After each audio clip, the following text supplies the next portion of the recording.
Hello बच्चों, आज हम देखते हैं अपने इलेक्ट्रिसिटी चैप्टर का विद्युत धारा टॉपिक। विद्युत धारा आप जानते हैं यानी करंट। आवेश प्रवाह की दर को आवेश प्रवाह की दर को विद्युत धारा कहते हैं।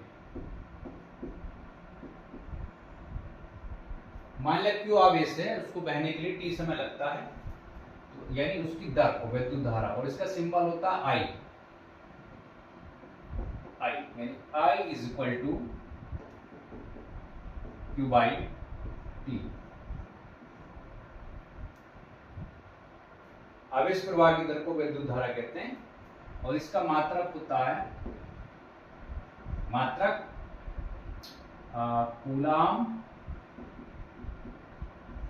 पर सेकेंड या एम्पियर। एम्पियर एक वैज्ञानिक हुए हैं, उन्हीं के नाम पर इसका जो मात्रक है एम्पियर रखा गया है। उसकी भी एक अपनी अलग डेफिनेशन है, उसको भी हम देख सकते हैं। एम्पियर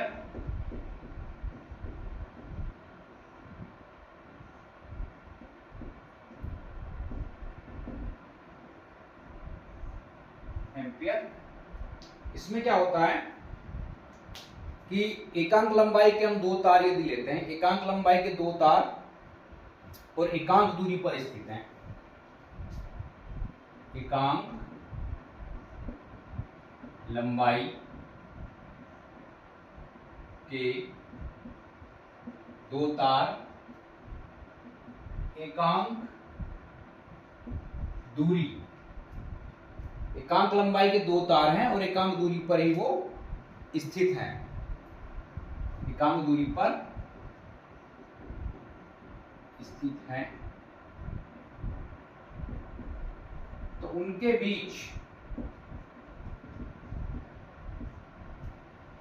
बीच यानी कि दो तार हैं पैरेलल, उनके बीच की दूरी ये ऐसे कह सकते हैं कि ये दो तार हैं।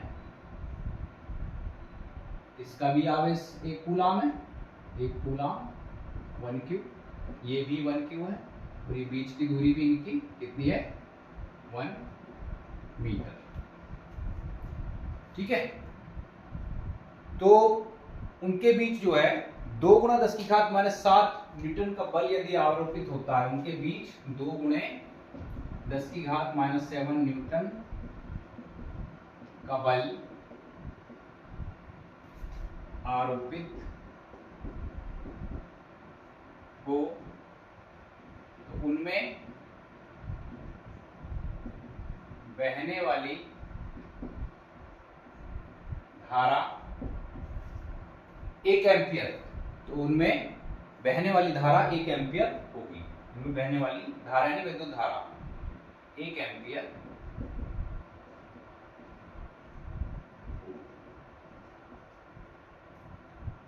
ये एम्पियर की अपनी डेफिनेशन है, ये इसका मात्रक है। ठीक है, एम्पियर के मतलब आवेश को हमने इसमें लिया है आवेश कूलाम पर सेकंड, तो इसके कुछ छोटे मात्रक भी होते हैं, जैसे छोटे मात्रक में यहां पर हम देख सकते हैं 1 माइक्रो कूलाम, ये होता है 10 की घात -6 कूलाम। आवेश की मात्रा जो उससे छोटी भी हो सकती है। ठीक है, अब इसमें हम देख सकते हैं कि जो है आपका जैसे कि इलेक्ट्रॉन है, प्रोटॉन है, न्यूट्रॉन है, उन्हीं के द्वारा हमारा चार्ज कैरी होता है जो है। तो इसमें हम देख सकते हैं कि इलेक्ट्रॉन यहाँ पे उसका चार्ज, यहाँ वेट,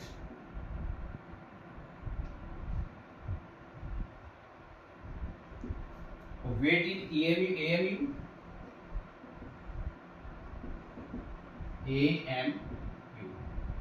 यदि हम इलेक्ट्रॉन को देखते हैं कैसा चार्ज है उसका 1.6 × 10⁻⁻19 कूलाम का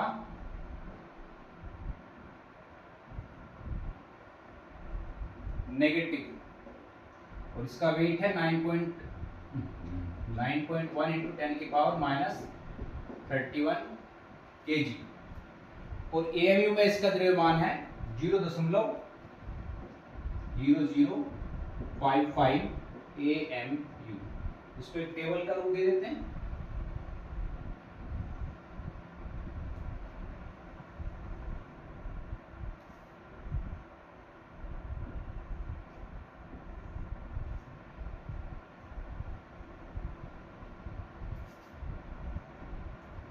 प्रोटॉन 1.6 × 10⁻19 कूलाम का COULMB पॉजिटिव चार्ज, इसका द्रव्यमान होता है 1.6726 × 10⁻27 kg और AMU में इसका वेट जाता है 1.00727 AMU। इसी प्रकार से न्यूट्रॉन को देख लेते हैं। न्यूट्रॉन उदासीन है, कोई चार्ज नहीं, इसका भी वेट जो है 1.67, इसका थोड़ा सा डिफरेंस आता है प्रोटॉन की अपेक्षा 1.67 × 10⁻27 kg। ठीक है, AMU में 1.00866 AMU, कहीं कहीं पे 67 भी हो सकता है। ये आपका हो गया करंट, एम्पीयर की परिभाषा और आपके तीनों इलेक्ट्रॉन, प्रोटॉन, न्यूट्रॉन के चार्ज एंड आपका द्रव्यमान। ये आपका न्यूट्रल हो गया, इस पे कोई आवेश नहीं होता है। अब इसके आगे हम बढ़ते हैं तो हमारा आता है कूलाम का नियम। कूलाम का नियम आप लोग हैं, कूलाम का नियम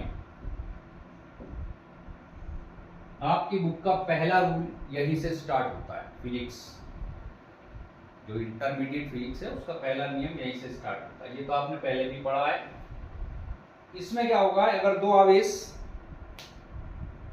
रखे हुए हैं तो उनके बीच जो लगने वाला आकर्षण बल या प्रतिकर्षण बल है उनका गुणनफल, मतलब उस पर लगने वाले बल के अनुक्रमानुपाती और उनके जो बीच की दूरी है, उसके व्युत्क्रमानुपाती होता है। तो इसको हम एक डेफिनेशन में इस तरह लिख सकते हैं कि दो आवेशों के बीच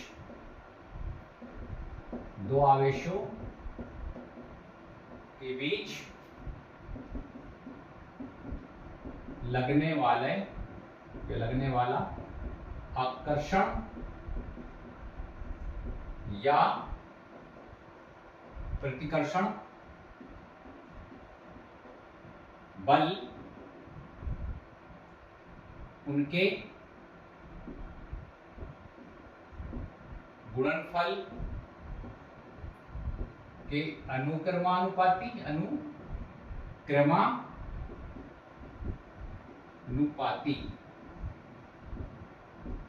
तथा उनके बीच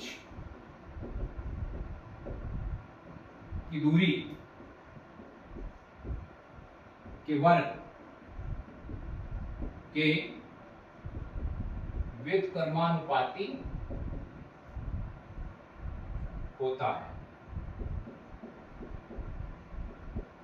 व्युत्क्रमानुपाती होता है। ये है आपके कूलाम का नियम। फ्रेंच वैज्ञानिक थे, कहाँ के थे? फ्रांस के वैज्ञानिक थे। यहाँ पे लिख सकते हैं फ्रांस के वैज्ञानिक कूलाम।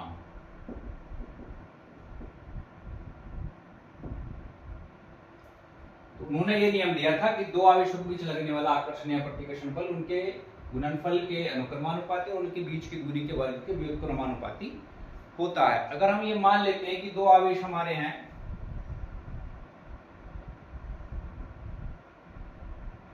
Q1 और Q2, बीच की दूरी R है, तो कूलाम के नियम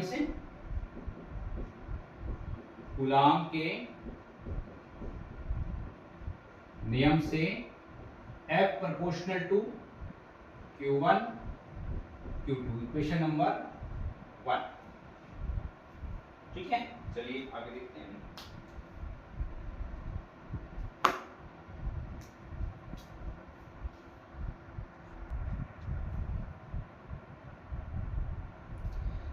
अब हम देखते हैं सेकंड इक्वेशन, यानी कि अब हम देखते हैं equation 2, F proportional to 1/r², ये हमारी इक्वेशन 2 है। इन दोनों इक्वेशन को हम मिला देंगे समीकरण 1 और 2 से। F proportional to 1Q1 Q2/r²। इस प्रोपोर्शनल को हटाने के लिए कांस्टेंट वैल्यू यूज करेंगे, F = 1/4πε0 K। यहां पर जो आपका ε0 है वो है निर्वात की वैद्युतशीलता और K हमारा है परावैद्युतांक। फॉर वैक्यूम इसकी वैल्यू, यानी कि वैक्यूम में निर्वात में इसका मान 1 होता है, और यदि कोई मेटल वहां है तो उसके लिए इंफिनिटी का उपयोग किया जाता है। क्योंकि बल है तो मात्रक होगा इसका न्यूटन, और K = 1 आता है हमारा प्रयोगों से। ठीक है, क्योंकि वैक्यूम के लिए भी है, प्रयोगों से। अब यहाँ वैल्यू देखते हैं 1/4πε0 की। 1/4πε0 जो बीच में है उसकी वैल्यू क्या है, 9 × 10⁹ न्यूटन मीटर स्क्वायर पर कूलाम स्क्वायर। अब यदि यहाँ पर Q1 = Q2 हो जाए, Q1 = Q2 = 1 कूलाम का हो जाए, ठीक, और R = 1 मीटर हो जाए, तो आपको मिलता है F = 9 × 10⁹ न्यूटन का फोर्स। यानी कि एक कूलाम वह आवेश है जो आवेश है जो 1 मीटर की दूरी पर रखे अपने बराबर आवेश पर 9 × 10⁹ न्यूटन का बल आरोपित करता है। इतना फोर्स ये लगाता है, एक दूसरे पर ये लगाते हैं फोर्स। ठीक है, अब यहां हम देखते हैं ε0 का मान, और वह मात्रक उसका क्या बनेगा। तो ये 1/4πε0 × 9 × 10⁹ न्यूटन मीटर पर कूलाम स्क्वायर, हमने यहाँ पे इसकी जो है वैल्यू देख ली है इधर। अब यहाँ से हमें ε0 की वैल्यू निकालनी है। ε0 इसको वहां ले जाएंगे, यानी ε0 = 1/4π9 × 10⁹ ठीक है, 9 × 10⁹ और इसकी मात्रक हो जाएगा कूलाम स्क्वायर पर न्यूटन मीटर स्क्वायर। मात्रक इसका क्या हो जाएगा, कूलाम स्क्वायर पर न्यूटन मीटर स्क्वायर। अब हम इसकी वैल्यू फाइंड करते हैं, तो वो आती है 8.85 × 10⁻12 कूलाम स्क्वायर पर न्यूटन मीटर स्क्वायर। ε0 की वैल्यू ये आ। और यदि विमा हम देखते हैं इसकी, विमा यदि हम देखते हैं तो डायरेक्ट लिख लेते हैं, इसमें कोई ऐसी बात ही नहीं है। विमा जो है इसकी m-1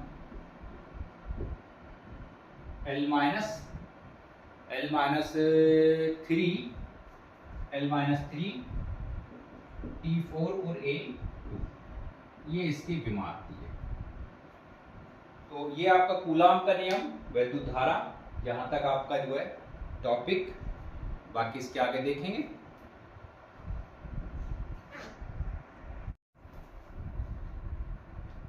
अब हम देखते हैं कि कूलाम के नियम का सदिश रूप, कूलाम के नियम का सदिश रूप, यानी कि वेक्टर रूप में ये हमारा इक्वेशन कैसे हो कूलाम का नियम। इसमें हम क्या करते हैं, दो आवेश लेते हैं, दो आवेश लिए Q1 Q2 और निर्वात में रखे हुए हैं जिनके बीच की दूरी R है। अब हम देखते हैं कि Q1 और Q2 एक दूसरे को क्या करेंगे, क्योंकि समान आवेश है तो एक दूसरे को प्रतिकर्षित करेंगे, एक दूसरे से दूर भागेंगे, जैसे यहाँ पे दिखाया गया, एक दूसरे से प्रतिकर्षित करेंगे। तब Q2 द्वारा, जो Q2 आवेश है उसके द्वारा Q1 पर जो बल लगेगा वो होगा हमारा F12 Q2 द्वारा। जब इसके द्वारा इस पर बल लगेगा तो उसकी वैल्यू आएगी F12, और Q1 द्वारा इसके द्वारा भी लगेगा उस पर, Q1 द्वारा भी उस पर लगेगा।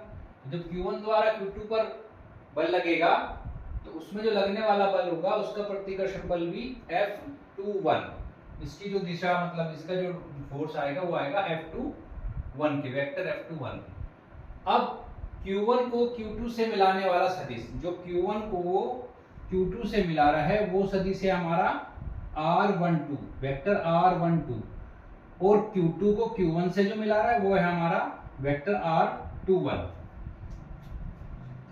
Q1 को Q2 से मिलाने वाला R12 सदिश है, और Q2 को Q1 से मिलाने वाला R21। ठीक है, अब हम इनके क्या देख लेंगे, परिमाण। ये हम ऑलरेडी पढ़ चुके हैं। परिमाण निकालने के लिए आपको जो है इस रूप में लाना पड़ेगा इनको।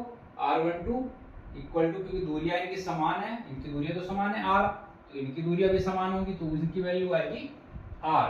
तब हम क्या करते हैं कि Q1 से Q2 का एक एकांक सदिश यूनिट वेक्टर, यानी जिसकी इकाई जिसकी वैल्यू 1 आती है, R12 का कैप, और इसकी वैल्यू निकालते हैं हम वेक्टर R और उसके परिमाण को रख करके। इसी प्रकार हम Q2 से Q1 का एकांक सदिश भी निकाल लेंगे।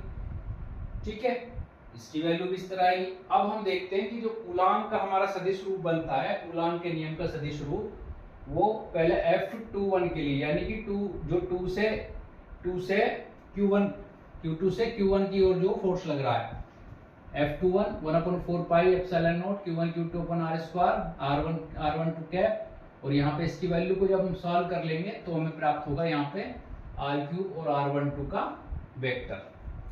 इसी प्रकार से F12 equal to 1/4 pi epsilon naught Q1 Q2 upon R square R21 का cap equal to 1/4 pi epsilon naught Q1 Q2 upon R³ R12 का R12। यहाँ कुछ में क्या मामला है भाई,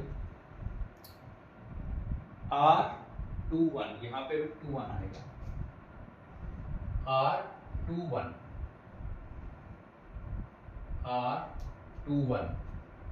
इस प्रकार से हमें ये अपने जो है कूलाम के नियम का सदिश रूप प्राप्त हो जाता है। ये मेन ये है कि जब Q2 Q1 पे फोर्स लगाएगा तब ये फार्मूला होगा, और जब Q1 Q2 पे फोर्स लगाएगा तब ये फार्मूला होगा। अब इसमें हम देखते हैं यदि Q1 Q2 समान प्रकृति के हैं, Q1 व Q2 समान प्रकृति के हैं, यानी कि दोनों कैसे हैं, पॉजिटिव हैं, तब Q1 प्रकृति के हैं, तब Q1 और Q2 की वैल्यू क्या होगी, 0 से ज्यादा होगी, यानी कि वो 0 नहीं होगी, 0 से बड़ी वैल्यू होगी। और यदि वे विपरीत प्रकृति के हैं, यदि Q1 व Q2 विपरीत प्रकृति के हैं, तब क्या होगा, Q1 और Q2 है उनकी वैल्यू लेस देन आ सकती है 0, लेस देन आ सकती है 0। तब इनके बीच जो आकर्षण बल काम करेगा, तब क्या होगा, तब इनके मध्य आकर्षण बल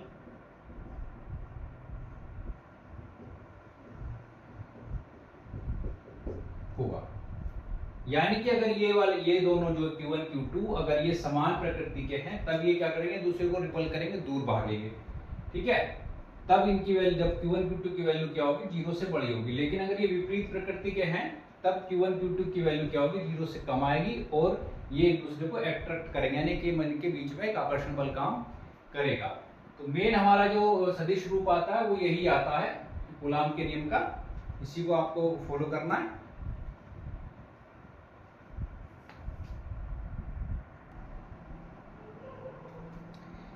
ठीक है, अब इसमें जो है ये आपका जो सेकंड कंडीशन थी एक दूसरे को अट्रैक्ट करने वाली, उसके लिए ये एक चित्र बनेगा। अब हमें क्या करना है कि कूलाम के नियम के जो सदिश रूप निरूपण है उससे कुछ निष्कर्ष निकलते हैं। निष्कर्ष क्या निकलते हैं कि जब R12 बराबर R21 के, ये दोनों बराबर तो हैं, ये दोनों बराबर तो हैं, लेकिन इनकी डायरेक्शन क्या है, विपरीत है। एक इस साइड है, एक इस साइड है, दोनों की डायरेक्शन अलग अलग होगी, तो इनके एकांक वेक्टर जो है वो क्या है, एक दूरी के एकांक वेक्टर क्या आएंगे, एक आएगा R12 कैप और दूसरे एक आएगा माइनस के R21 कैप। अब फोर्स पे क्या इफेक्ट पड़ेगा इसका, अगर ये माइनस हो गया, अब जब इस वैल्यू को हम वहां इक्वेशन में रखेंगे पिछली इक्वेशन में, तो हमारी क्या आएगी, F12 cap equal to -21 cap. अब इससे क्या पता चलता है, ये एक दूसरे पर समान बल आरोपित करते हैं। ये क्या करते हैं, एक दूसरे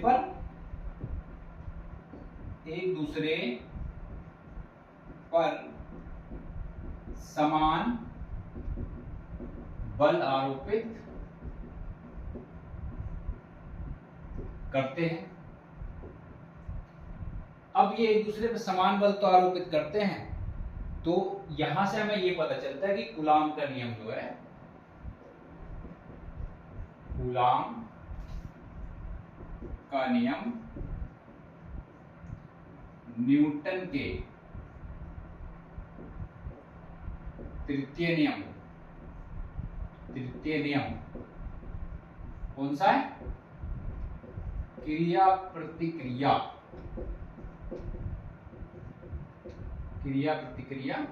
नियम का पालन करता है।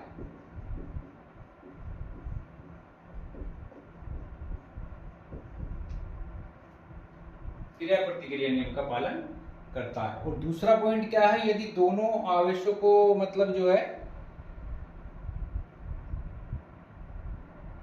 यदि दोनों बल, एक पॉइंट हो रहा है इसका, सेकंड पॉइंट, यदि दोनों बल आवेशों को मिलाने वाली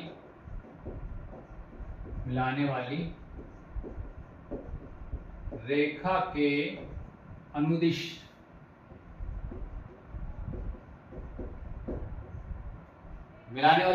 अनुदिश कार्य करते हैं,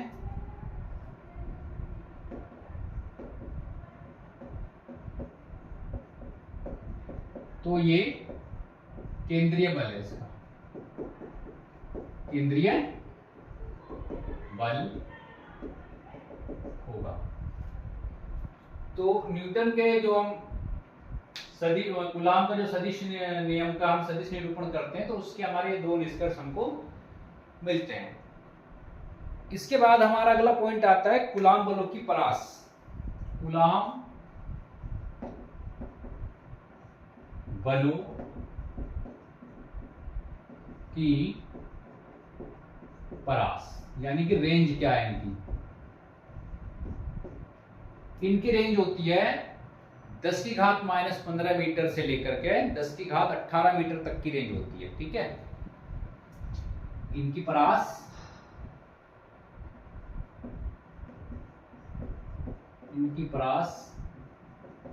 नाभिकीय दूरी 10 की घात -15 मीटर से 10 की घात 18 मीटर तक होती है, यानी कि बहुत दूर तक होती है, कम नहीं होती, ठीक है। और ये व्युत्क्रम वर्ग नियम का पालन भी करते हैं। यह है व्युत्क्रम वर्ग नियम का पालन भी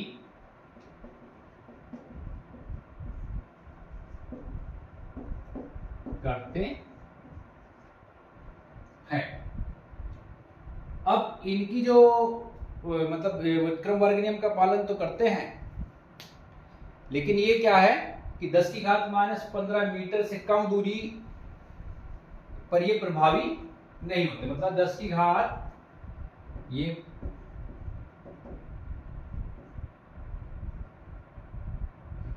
10 की घात -15 मीटर से कम दूरी पर प्रभावी नहीं है, और जो इससे कम दूरी पर प्रभावी होते हैं वो नाभ के बल कहलाते हैं। 10⁻⁻15 मीटर की से कम दूरी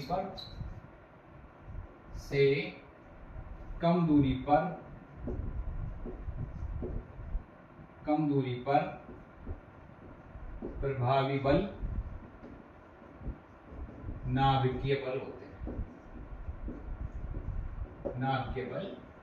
हैं। इतनी इनकी रेंज होती है। क्लियर? अब इसको आप अच्छे से अध्ययन कीजिए, 2-3 बार प्रैक्टिस कीजिए तो आपको ये लर्न भी हो जाएगा। और अगला टॉपिक फिर हम देखते हैं।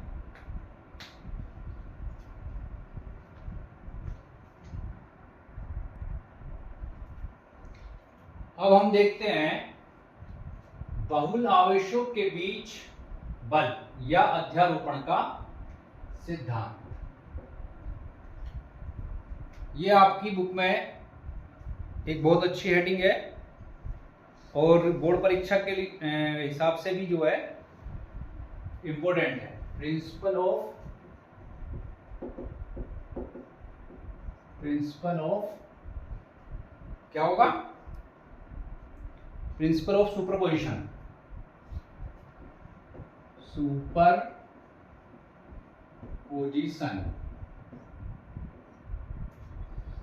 Principle of superposition.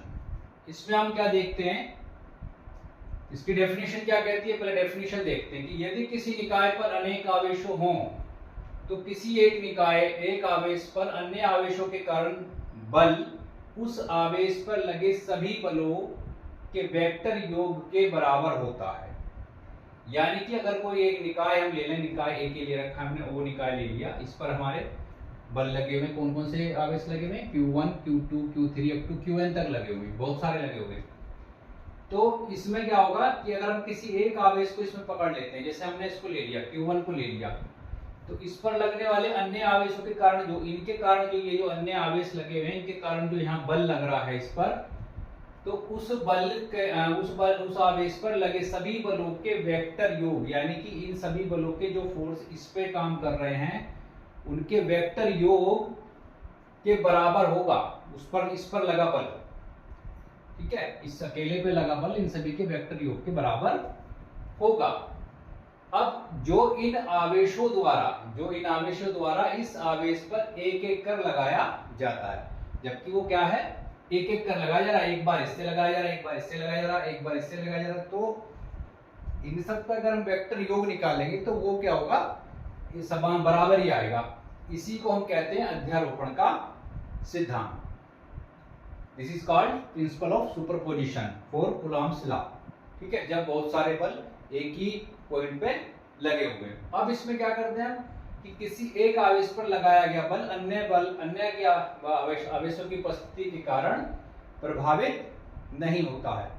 यानी कि अगर किसी एक पर लगाया गया बल है, फोर्स है, तो अन्य जो आवेश हमारे उपस्थित हैं उनसे उस पर कोई प्रभाव नहीं पड़ता है। अब इसको प्रूफ करेंगे कि कैसे होता है। भाई इसके लिए फार्मूला निकालना हमको। तो माना किसी निकाय पर Q1, Q2, Q3 up to Qn, ये सब Q1, Q2, Q3, Qn तक के बहुत सारे आवेश लगे हुए हैं, और जिन पर हमें Q1 पे विद्युत बल हमें मतलब इस पॉइंट पे हमें ज्ञात कर रहे हैं, Q1 पे हम अपना जो है विद्युत बल ज्ञात कर रहे हैं। तो Q1, Q2 up to Qn के सापेक्ष इनके स्थिति वेक्टर हम देख लेते हैं। Q1, Q2, Q3 के सापेक्ष जो स्थिति वेक्टर क्या है इनके, जैसे कि इसका है R12 कैप, इसका R13, इसका R1n कैप। तो इस तरह से इनके स्थिति वेक्टर हम देख लेते हैं, ये लिखा भी है।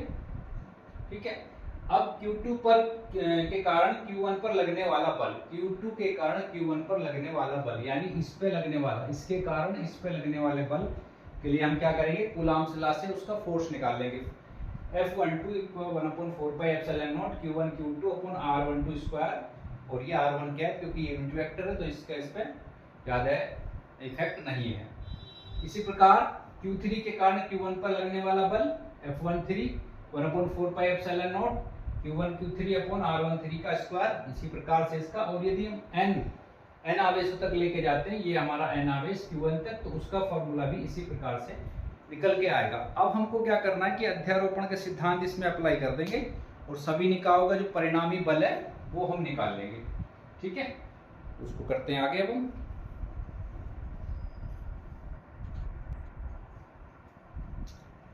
हम देखते हैं अध्यारोपण के सिद्धांत अनुसार, अध्यारोपण के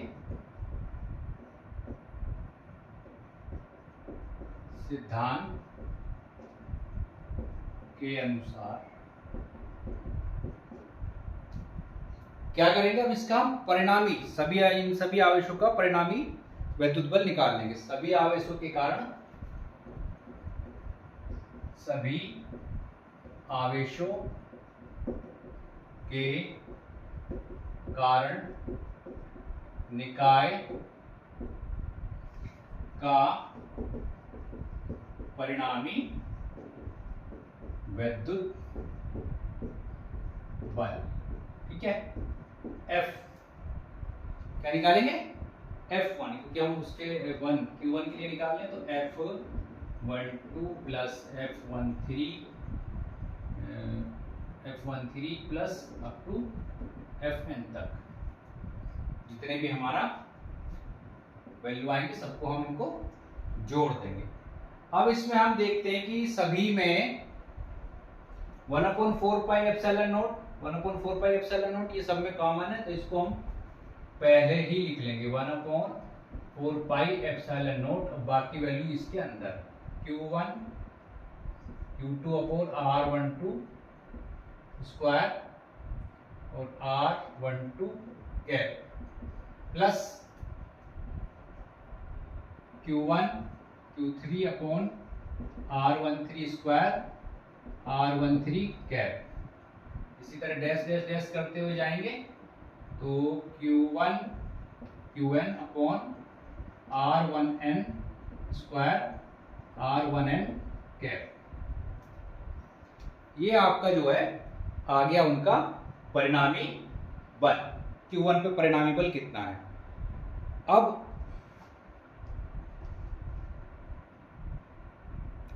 इसी प्रकार से हम दूसरे पॉइंट के लिए भी निकाल सकते हैं। मान लीजिए तो 1 के लिए था, हमने 1 के लिए था, अगर हम इसके लिए निकालना चाहें इसी प्रकार Q2 के लिए, इसी प्रकार Q2 आवेश के लिए,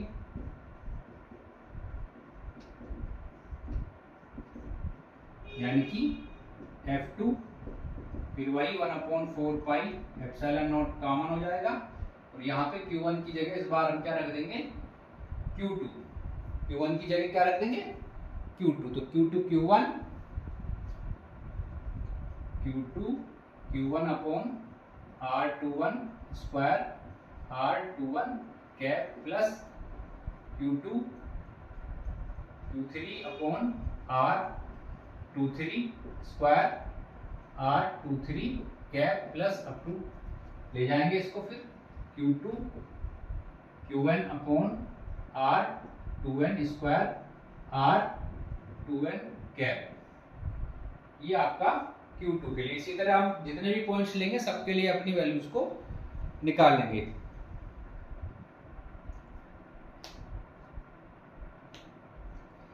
तो इसको हम कह सकते हैं that is the force between multiple charges, that is the force multiple charges. This is called superposition principle. This is called superposition principle. PRINCIPAN। ये आपका सुपरपोजिशन प्रिंसिपल। तो आशा है आप लोग को समझ में आया होगा और अच्छे से इसको स्टडी कीजिएगा। और अगर वीडियो पसंद आई हो तो सब्सक्राइब कीजिए, लाइक कीजिए और शेयर भी कीजिए। Thank you.